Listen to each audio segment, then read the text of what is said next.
Ja nüüd on olemas. Nii, okei. Mul endal ei ole. Nii. Et räägime siis natukene sellised asjast nagu puude hindamine ja ehitusaegne kaitse, mis on siis selle standardisarja 3. osa. Kas kostab ka piisava tugevusega? Väga hästi kostab.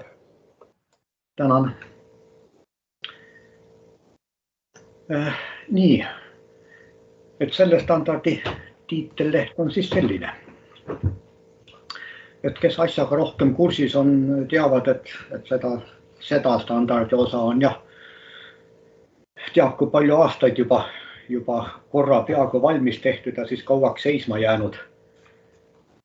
Et seda on nagu Luua metsanduskooliski kasutatud õppetööl seda poolikut varianti niisi mitteametlikult, et see on nagu nimetatud nagu puude kaitse standardiks niiviisi rahvakeeles. Aga nüüd õnneks koos selle paketiga on see ka lõpuks valmis saanud. Nii, et selle asja pealkiri on küll puude kaitse, aga tegelikult enne, kui me hakkame kaitsmisest rääkima, peab teadma, mida me üldse kaitseme sellel platsil. Et üldse, et mis ja kui väärtuslikud puud kuskil kinnistul kasvavad. Sest tegelikult me oleme haljastajad ja teame, et puudel on teisigi väärtusi peale ruumi või tihumeetri. Ja need on tõesti väga mitmekesised väärtused. Nii, standardis siis antakse järgmisi soovitusi. Et kõik see puude hindamine on seotud kõige järgnevaga, mida nende puudega ja puude ümbruses plaanitakse teha. Et siin on kirjeldatud siis põhjalikult seda puude väärtusklasside ja seisundi hindamist, selle etappe, väärtusklasse, nende sisu, mida mingi väärtusklass tähendab. Ja selle järel tähendab see puude väärtusklasside määramine ongi nagu siis väljundiks või selle töö väljundiks ja sisendiks arhitektidele, projekteerijatele. Et edasi juba nende asi siis jälgida seda, et need väärtuslikud puud sellel kinnistul oleks võimalusel säilitatud. Et see hindamine nagu ütlebki seda meile, et kus on väärtuslikud puud, kus on mingisugune risu, mida võiks säilitada, mida võiks rahumeeli maha võtta.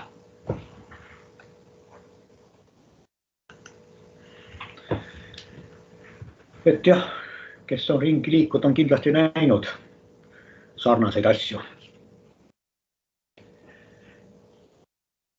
Need nüüd ei ole muidugi paraku nüüd hindamisega seotud, et need apsud on tulnud kõik sellest järgmisest etapist projekteerija arhitekti töölaualt. Et kui nagu joonise peal on ilmselt see maja sein küll sellest väiksest männipuust piisavas kauguses, et nagu juured võiks säilida, elu võiks säilida, aga reaalne elu on hoopis midagi muud. Tuleb välja, et vundamendi asemel on hoopis selline laia tallaga vundament, ehitaja vajab väljaspool vundamenti ruumi ja nii see puuken ongi. Selline kenakene. Ja siis sellised asjakesi on sellise minu tööpiirkond vanasti oli siin Tallinnas Nõmmel, kus liivane pinnas. Et selliselt pildikesi on paraku palju näha, mismoodi vundamendi august variseb aga liiv alla ja ehitajad peavad kiiresti puud kinni siduma, et need mitte nendele pähe ei kukuks. Ja kui tellija seda soovib, et siis ikkagi püütakse puid säilitada. Paljudel juhtudel ja männipuude puhul see on tõesti õnnestunud, õnneks. Ja siis viimane koledam pilt, mis viib nagu, et mis juhtub siis, kui kui ka nagu projekteeritakse või ei projekteerita ja rajatakse oma hoovi parkla ümber põlise Pärna. Noh, võttis ainult mõni aasta aega, et need läbi lõigatud juured andsid järele ja hiiglapuu kukkus. Noh, lähemalt vaadates on kenasti näha, mismoodi need puujuured on selle sillutise kohalt läbi lõigatud, mis seda puud siis peab püsti hoidma, kui juuri pole. Nii, aga kõik need asjad oleksid olemata, kui siis eelnevalt asjale lähendatakse õiges järjekorras ja kõigepealt hinnatakse sellel kinnistul kasvavad puud ära. Et seda nimetatakse dendroloogseks hinnanguks, puude inventeerimiseks, haljastuse inventeerimiseks, dendrohinnanguks, erinevad nimed on sellel tööl, millega siis tegelevad dendroloogid, puittaimede hindajad. Sellepärast sai ka mõned aastad tagasi Luual seda arboristi õppekava täiendatud ja tehtud selline kutse nagu puittaimede hindaja, et tõesti oleks siis olemas nii-öelda paberiga dendroloogid, kellel on ka nagu mingisugune teatav kontrollitav tase, kelle käest võib siis julgelt selliseid hinnanguid tellida oma kinnistutele. See dendrohinnangu joonis, noh, siin on lihtne, selge, et puud jagatakse 5 väärtusklassi. Et see standardis olev puude väärtusklasside metoodika, see suures osas põhineb sellel paarkümmend aastat kasutusel oleval Tallinna puittaimede inventeerimise metoodikal. Et see oli jah, tõesti ligi paarkümmend aastat ainukene Eestimaa peal, ainukene omavalitsus, kes seda on rakendanud pikka aega ja tõesti sellest on väga palju kasu olnud ja kõik on sellega harjunud. Ja arvestavad sellega, et kui su kinnistul ikkagi on mingisugune väärt puu, siis seda ka säilitatakse tavaliselt ilma mingi suuremate probleemideta. No muidugi, kui on ikkagi ka mingi kinnistu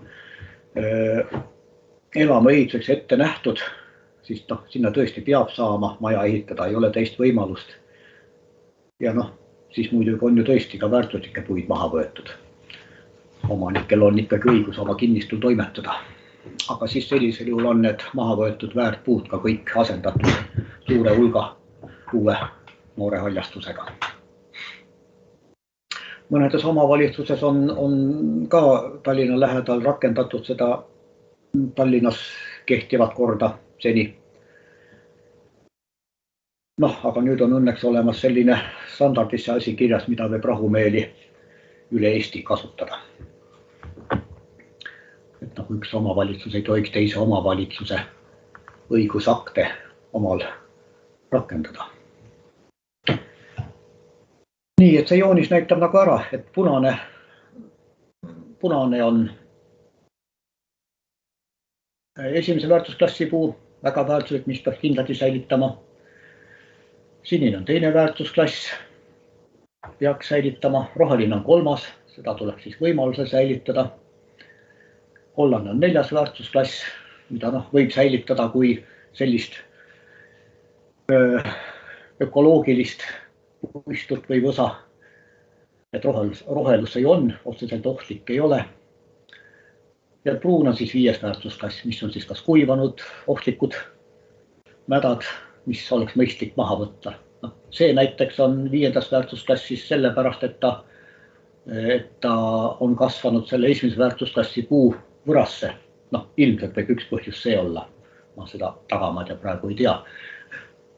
Et kui ka mõni puu kehvem puu takistab väärtuslikuma kasvu, siis on ka selle mahavõtmine sageli põhjendatud. Standardis pikalt siis kirjeldatakse ka neid metoodikaid, kuidas sa seda teed.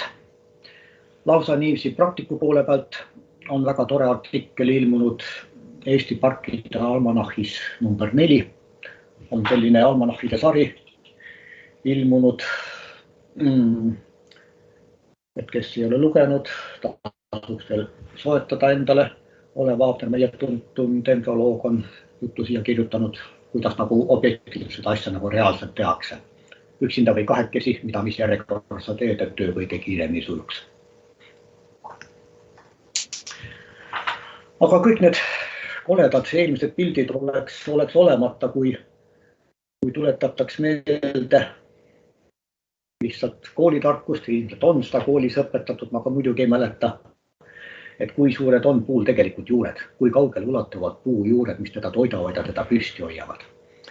Et selline populaarne asi, et juured on sama suured kui võra, on ammu prügikasti visatud. Et laias laastus on puu juurestik ulatab sama kaugele, kui on puu kõrgus. Et see on see, millega tuleb arvestada puude lähedal igasuguseid ehituse kaevetöid planeerides. Ja see kõik siis pannakse paika juba selle sama dendroloogilise hinnangu käigus. Sest dendroloogilisest hinnangust järgmine samm edasi on puu juurestiku kaitseala määramine. See sõltub nüüd selle puu rinnasläbimõõdust, säilitatava puu rinnasläbimõõdust. Tähendab, kaitseala on mõtet siis arvutada ja sinna projektis olevale asendiplaanile need märgitakse siis sageli ringiga, teist värvi ringiga, mis ei sega siis neid väärtusklasside ringe. Et see on korrapealne ring ja sõltub puu tüve läbimõõdust. Mida jämedam puu, seda kaugemale tema juurestik ulatab. See on niiviisi kokkuleppeliselt on see valem võetud. Et korrutatakse puu rinnas läbimõõt 0,15. See on niiviisi keskmiselt kaevetöid taluva puu puhul. Et kui on hästi kaevetöid taluv puuliik, siis on see koefitsient 0,15, 0,12. Kui on väga kaevetööde mõjule õrn puuliik, siis on see koefitsient suurem 0,18. Et siis nii-öelda mida kehvemini kaeve ja keskkonnatingimuste muutmisi taluvam puu, seda suurem juurestiku kaitseala tema ümber peaks jääma. Juurestiku kaitseala mõte on siis see, et selles ulatuses peaks olema siis puul piisavalt juuri, mis on nagu piisavad tema normaalse elutegevuse tagamiseks, edasi kestmiseks. Elu paraku on niiviisi, et pildid ja reeglid on kenad, aga ideaalis võiks see tõesti niiviisi olla, kui me tahame oma väärtpuid säilitada. Et see on nüüd see asi, millest peaksid juhinduma siis projekteerijad, kes siis puude lähedale mingisuguseid kaevetöid ja ehitisi projekteerivad.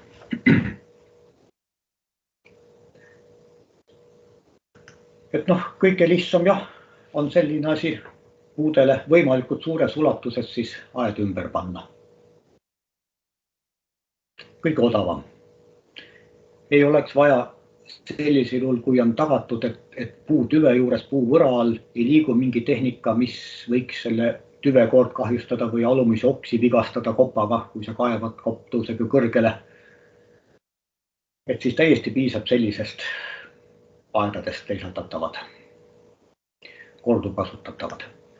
Et kui on siiski vajadus puu lähedal liikuda, puud on tihedalt koos, on vaja materjale ladustada, tehnikaga liikuda, et siis reeglina kasutatakse tüvekaitseid, kaetakse see tüve alumiste oksteni plankudega kinni.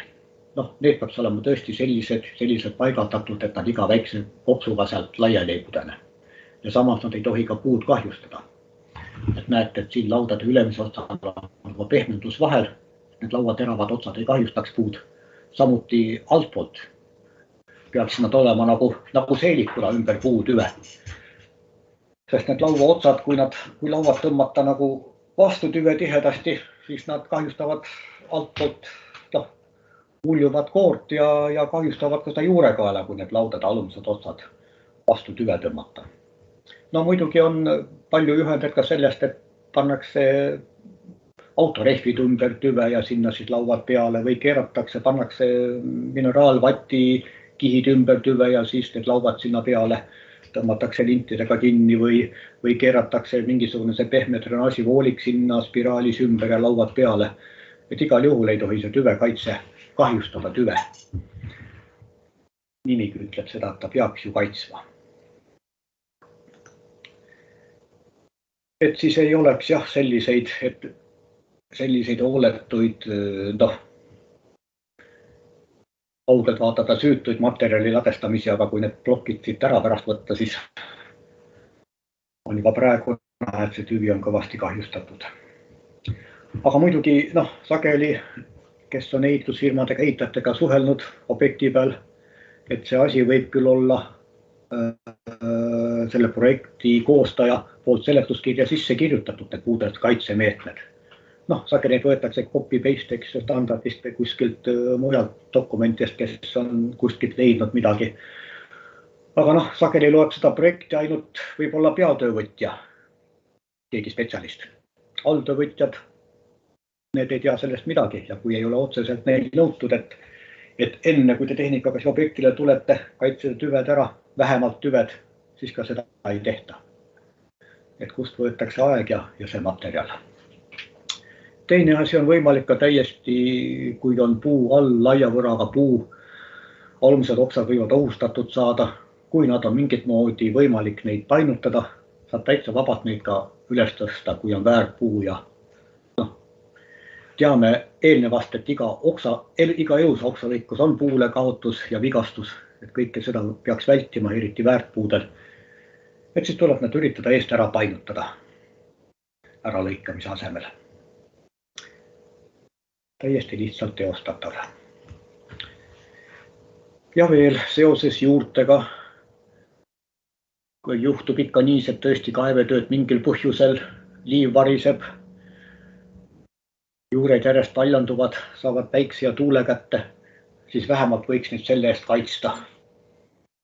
Et see on mingisugunegi kaitse.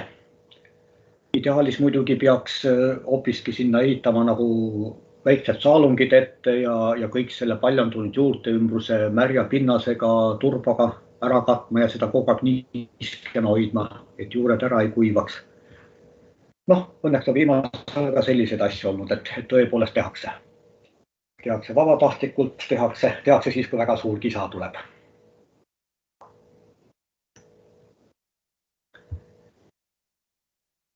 Siin on lisaks, kui on kõnnitee remont, on väga kenasti ka mõeldud inimeste peale ja ka tallamise peale, et on laotatud kangas maha ja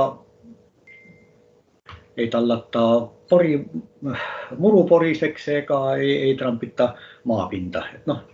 Neid tarnaseid lahendusi võib olla erinevad, et pannakse ka suured plastist ja metallist plaadid maha, kui on näiteks ehitustehnikul vaja kuskil murupinna peal sõita mingid ootamatud teed mööda ja ka kergelt üle puu juurte, et on kõike võimalik teha, kui seda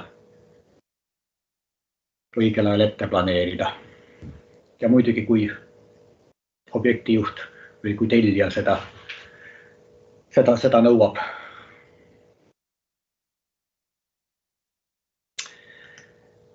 Nii, ja lõpetuseks siis veel kord uuesti, et kõige kindlam puukaitse on ikkagi puule aed ümber. Et see on üks meetod, et kus ei arvestata mitte seda puu juurestiku kaitseala, mis sõltub nüüd tüve läbimõõdust, vaid eri juhendites, eri riikides on erinevad sellised joonised ja normid. Et kus on 1,5 meetrit võra välispiirist kaugemalt piirad ala ära, kus on meeter võra välispiirist kaugemalt. Tõesti kõige viimane juht, kõige väiksem võimalus on see tõesti, et sa piirad vähemalt võra aluse ära, et seal ei kaeva, ei liigu, ei tihenda pinnast. Aga ideaalis võiks olla jah selline, et mida kaugemalt seda juurestikku kaitsta kõige eest, ehitustegevuse eest, seda kindlam on, et teie puud püsivad elus. Ja tänan siis ka seda kuulamast.